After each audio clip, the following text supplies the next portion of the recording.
What's going on, guys? So a lot is going on in Gotham right now in this last episode. There's a bunch of storylines that seem like they're trying to go places. They're trying to close out storylines. We got to see a brief instance of the Mad Hatter. Freaking Barnes came back. Lee's being so salty that her sodium levels need to be checked. Fish Mooney survived and she is alive. Apparently Hugo Strange has fixed her all up. And now Hugo Strange is now working with the court again. But he's double-crossing the court. But at the same time, he's trying to double-cross the freaking, GCPD. So, we're going to talk about a lot of stuff. First things first, let's talk about Lee being so freaking salty in this episode. Like, Jesus. Like, I know she's so mad, and I'm glad freaking Gordon finally came out and said something about it, but she's still so mad about the whole Mario thing, which, granted, she's got the right to be, but, like, chill out. But anyway, she's trying to get Jim in trouble, and then she's just, like, telling Harvey, like, open an investigation, do this, you're working with him, Lucius is working with, like, she just feels like she can't trust anybody, so I get where she's coming from, but, like, when, besides Jim actually just killing her husband, which he did it for a good cause because he was about to kill her, but whatever, she doesn't see that because, she sees what she wants. When has Jim not tried to do the freaking right thing? So near the end of the episode, we got to see Lee she's packing all her stuff and she's all like, oh yeah, well I just can't be here anymore because of you and blah, blah, blah, blah, blah. And Gordon's like, you want to know the truth, bitch? You want to know the freaking truth? And he tells her that he would kill Mario again because Mario was going to kill her. He pulled the trigger like 10 times out of 10 and he was just saying that how he doesn't run away or he's not able to walk away from things because he hasn't walked away from Lee. Lee's actually the one walking away from him. So he just, he kind of just turned what she said about him onto her. And I was all like, oh, got him. Whatever, that whole thing's kind of stupid. But I think what's going to happen now with Lee is since she's leaving the GCPD, she's probably going to, she's going to be on her way out of Gotham. The bomb is going to go off and infect everybody and she's going to show up at the GCPD like ready to kill freaking Bullock or whatever. But if I'm not mistaken, the clothes she was wearing at the end of this episode is the same clothes that she was wearing in that whole trailer scene where her eyes go red. I think she was wearing the same kind of clothes. So this next 2 episodes might actually be this like in the same timeline or the same day. I'm not too really sure because the court knows that Jim is onto them and they kind of got to speed shit up. So it's going to be really interesting to see what happens. Or I could be wrong, but it does seem like they were wearing the same clothes. I don't know. Now, do correct me if I'm wrong, but are there 2 episodes left? Or there's 2 episodes left after the next one? I was kind of confused by that because I think it would only be 21 episodes if it ends in the next 2 episodes. I thought they were going to 22, but I could be wrong there. Since I mentioned Jim, let's go ahead and talk about everything that was going on with him in this episode. Of course, he's trying to get deeper and deeper in with the court, and he got really ballsy with this episode. He was doing fingerprints and finding out who, the head of the court was, which was Catherine. And, he just did all this stuff, and he played it cool. He was like, oh yeah, I was supposed to put a list of people in a book or something. Like, he almost got caught a few times, and he got pretty slick. He broke into the freaking court lady's house and found a whole Wayne code, which I thought was going to be kind of like a little bit more, I felt it was kind of anticlimactic getting the code and like, oh, it's Hugo Strange. Anyways, Gordon does his whole like, I want a seat at the table, blah, blah, blah kind of crap, which he was threatening Catherine, or like not threatening her, but he was just, demanding it. But I was kind of thinking like, that would have been the perfect time to give Catherine the phone for Penguin. Like, she was wondering, I think anybody that just shows up in your house, you'd probably question them, especially if they're a cop and you're a head of a secret organization. I'd be like, I need this bitch killed. But I think as Jim, if I would have got caught, I would have totally gave the phone. I was like, I'm here because Penguin is alive and he wants to know, he wants to meet, blah, blah, blah, blah, blah, kind of shit like that. I would have used the phone. Jim didn't do that, but we found out that was part of the plot later on because that saves his ass in that whole situation where they were exploding the gas. Penguin was the one that saves Jim from the whole thing, and we know that he's done that many a times before, so it's just the same old song and dance with them. That was cool because I like seeing Jim and Penguin kind of work together, although, they kind of have to hate each other, but at the same time, they kind of make a good team,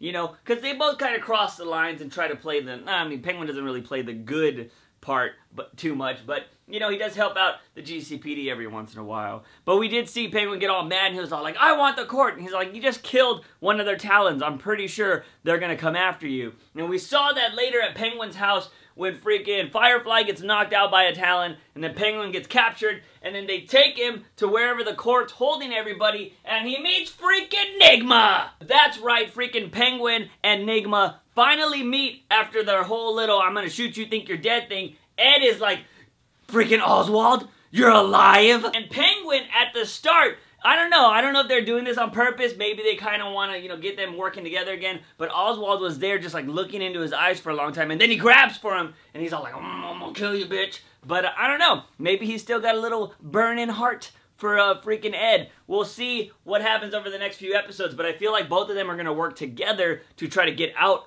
of wherever they're captured. Which falls into my whole plan of telling you guys that freaking Nigma was going to team up with the Freaks to help them beat the Court or to go after Barbara or whatever. I think it's going to be more of the Court because now Nigma has a reason to hate the Court. But I'm telling you guys, they were going to get back together. They're going to start working together. Will they like each other? I don't know. But both of them together can dominate anything. So I think you will see Nigma with the Freaks against the Court. Jumping back to Gordon real quick, we saw on this episode that he blew his cover just like what? He just joined the Court an episode? 2 episodes ago? So, you know, freaking Gotham pulled out of Flash's bin of just making things get destroyed really quickly. But, you know, this one I think took like 3 episodes to get destroyed. But still, felt like it was kind of quick. I don't know how you guys felt, but I kind of was hoping that Jim would be gangsta and actually try to keep his cover and actually let all those people go crazy. Because one, that scene would have been badass with like 200 people in a room trying to kill each other. It totally just, I thought I was going to see something like the freaking church scene in Kingsman. If you haven't seen that movie, man, that church scene is crazy. But I was kind of hoping that Jim was going to be gangster and be like, I got to keep my cover. I got to know what's going on because this shit's going to be crazy. But he already knew what the device was. They just kind of got to find it now. But still, like, he ends up, of course, being the good guy and choosing to save everybody. And he, like, has to fight the Talon. Luckily, Penguin shows up. That's when he saves him. All that jazz. Everybody gets out. And not anybody dies except for Talon guy. Before Jim blew his cover, he found out the secret lab with that whole Wayne code that he had. That where Hugo Strange was and where they created the chemical air stuff that they're going to spread everywhere. You know, the Alice virus, when they made it, they turned it into an airborne freaking device. Deadly weapon! I couldn't think of the weapon. The damn word. So Jim and Bullock go to this secret hideout, and there's, you know, they find everybody's dead. They find the one guy that's infected, and they're freaking, he's killing Jim. He's like, I'm gonna kill you, bitch.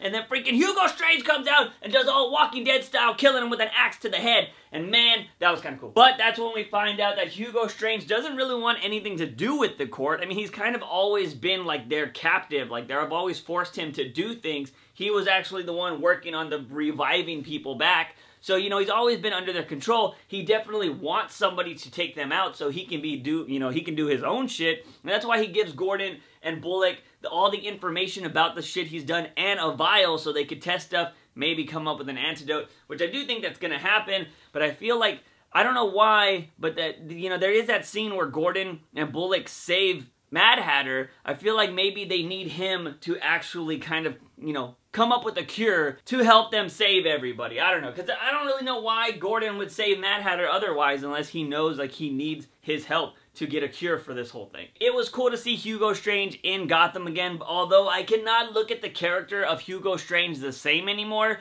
because I read a Batman book called Terror recently. It was before New 52, and in that book, Hugo Strange has a sex doll that has a Batman cowl on it, and it's really weird, and I just can't see Hugo Strange any differently than I do now. Moving on, another thing we saw in the episode a lot was Ivy, and Ivy looking for Selina. We saw her go talk to Tabitha. There was no freaking Barbara in this episode because they're fighting or whatever. But we saw Ivy go talk to Tabitha, and she was like, have you seen Selina? Tabitha didn't give a damn. She's like, go freaking check Gotham General. Get out of my face. And she goes, and we find out that Selina actually lived, which makes sense because I didn't really want her to die, and then she actually has 9 lives and some Indian Hill kind of bullshit. So I'm glad that she's just in a coma, and that was it. They were like, we couldn't do anything for her. You know, she's just there. So Ivy's all like, you know what, get the hell out of here. I'm gonna fix all this. And she brings like a whole jungle of plants into Selina's freaking room, and that brings her out of her coma. And this is what I'm liking. I'm liking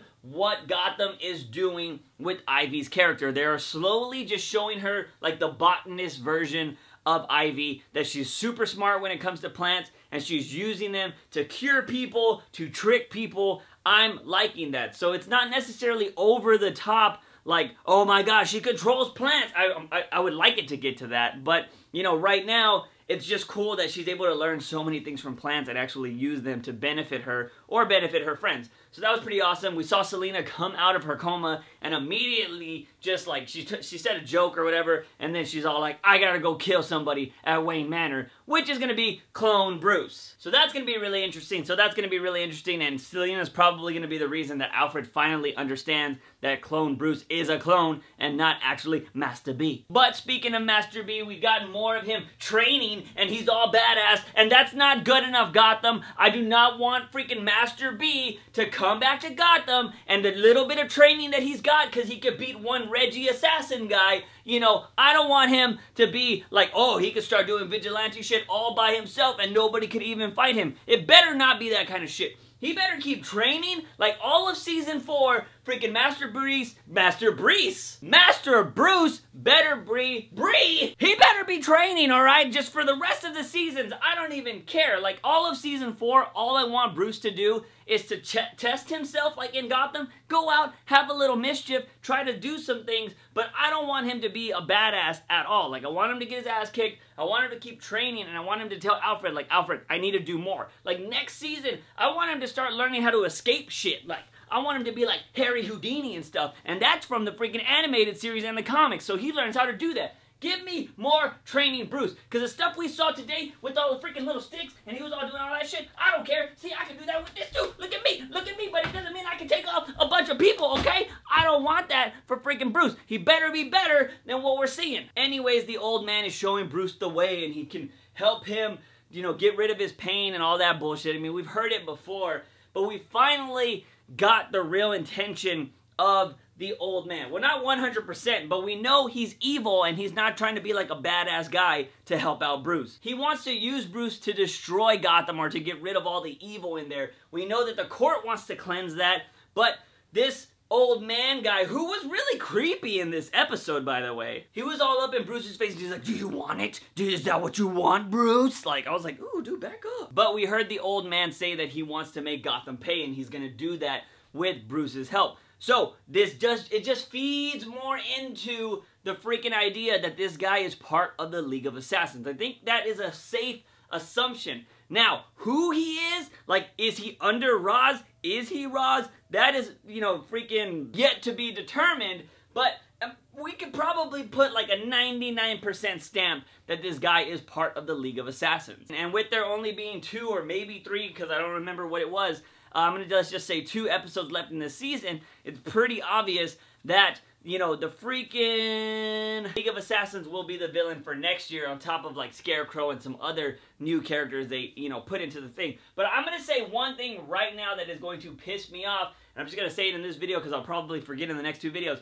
Gotham, what the hell was the deal with the crystal owl? Are you going to tell us what the hell the deal was with that? You're just going to create this owl and be like, oh, we really have no purpose for this crystal owl. It shines something on the wall, but we never found out what that was, and then Jerome breaks it, and that's going to be it. You're not going to show us anything else from the crystal owl. What was the point of that, Gotham? Like, seriously, there was literally no point in showing us, like, this crazy heist escape thing where they're trying to capture something and then it amounts to nothing. That damn owl better have some significance. Last thing I want to bring up is, since we just said about the court and the owl thing, well, they're not going to determine that, but we saw the court needs Gordon dead now, and they're bringing in freaking Barnes, the executioner, which is something he has constantly said over and over. So we have got confirmation that he is the executioner, but we've already talked about that in past videos. But if you haven't seen the pictures, he's actually going to get some kind of like cool suit that's going to have like some arm thing with a blade on it. I swear, if he doesn't chop off somebody's head with that, I'm going to be pissed. You're not going to get a cool suit and not chop off somebody's head.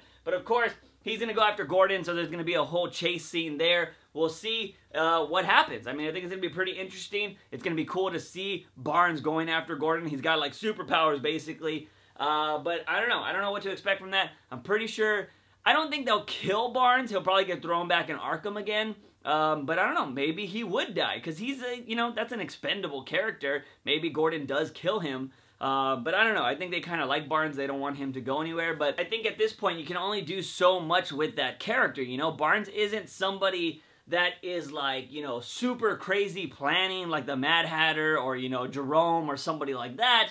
So I feel like you could actually get rid of that character at the end of this season, because what are you going to do in future arcs? He's always just going to be muscle. I mean, he could work for Penguin or somebody, but he's the executioner. He wants to destroy everybody that goes against the law. So he wouldn't really, I don't see who he would work with besides the court. Like, the court has this idea of, like, we want to get rid of. Memory card was full, but like I was saying, if the card caught it, yeah, the freaking court has a reason to, like, I guess, work with Barnes, or Barnes has a reason to work with the court because they have the same kind of ideals, but he's not going to work for anybody else. So I don't see what they're going to do with that character past this story arc or this season. He could just spend a lot of time in Arkham, but I feel like he's just muscle after this. Like, he's not a crazy planner or anything like that. So I don't know. Don't be surprised if you see Barnes die at the end of the season. Anyways, guys, that is it for this video. Don't forget that there is a giveaway in the description going on until Friday, I believe, is when I have it set for the Galaxy. It's not a Galaxy. I always say Galaxy, but it's the Samsung Gear VR. Definitely enter that if you haven't entered that. Also, if you feel like supporting the channel, you can always go check out the Patreon page and possibly become a producer or a bunch of other things, because there are many tiers over there to help support the channel. Yeah, but you can always do the OG thing and give this video a like if you like this video and share it with all your Gotham buddies. Don't forget to hit that subscribe button for all things nerdy and geeky on this channel. As always, I am your host, JUICEbox. Remember, when you wake up in the morning, ask yourself something. Have I had my daily dose of juice? See you guys next time. Bye!